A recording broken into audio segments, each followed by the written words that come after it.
उर्दू के सुप्रसिद्ध शायर अंतर्राष्ट्रीय पटल पर गोरखपुर शहर का परचम लहराने वाले रघुपति सहाय फिराक गोरखपुरी की 128वीं जयंती पर विचार गोष्ठी एवं काव्य सम्मेलन का आयोजन शास्त्री चौक स्थित गोरखपुर जर्नलिस्ट प्रेस क्लब में आयोजित हुआ।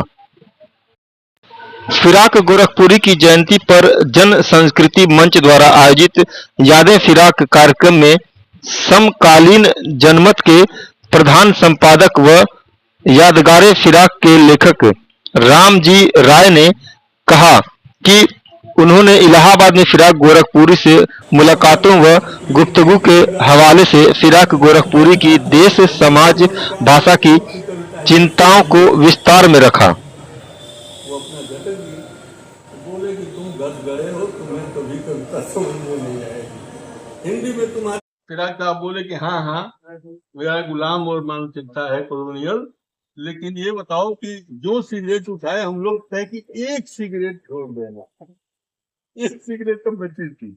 हम लोगों ने कहा कि उनमें से किसी ने कहा कि छोड़ दिया, तो उन्होंने कहा बड़ा इनायत किया, छोड़ दिया तो बहुत इनायत किया।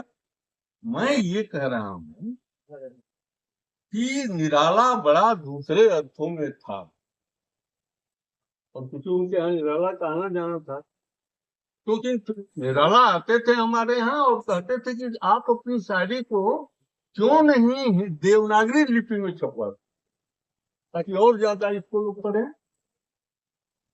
तो आते थे निराला, और हम लोगों ने पूछा कि बहुत बड़ा किस अर्थ में थे साहब हुजूर आपसे, तो कहे कि देखो हम लोग पैसे को हाल बराबर वो समझता था पैसे के निराला, और हम लोग उसे दांत तले दबाए रखते हैं।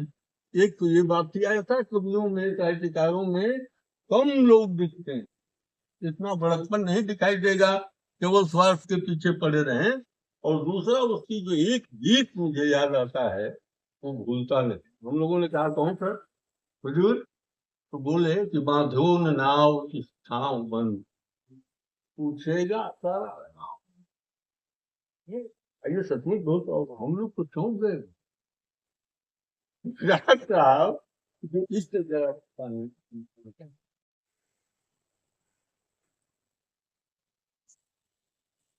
तो फिराक साहब कहते थे कि देखो हिंदी में मुझे हिंदी से दुश्मनी नहीं है, मुझे हिंदी वालों से जो अभी लिख रहे हैं या पीछे लिख गए हैं उनसे परेशानी।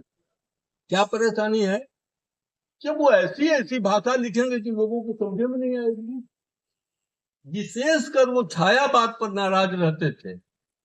अगर आप छायावाद को आप लोग जानते होंगे, जिसमें मतलब निराला थे, जयशंकर प्रसाद थे, महादेवी वर्मा थी, पंत थे, और पंत जी तो और महादेवी तो उसी इलाहाबाद में रहते ही थे। तो उनकी जो भाषा है सचमुच उसमें संस्कृत बहुत बुरी तरीके से, तत्सम का प्रयोग बहुत ज्यादा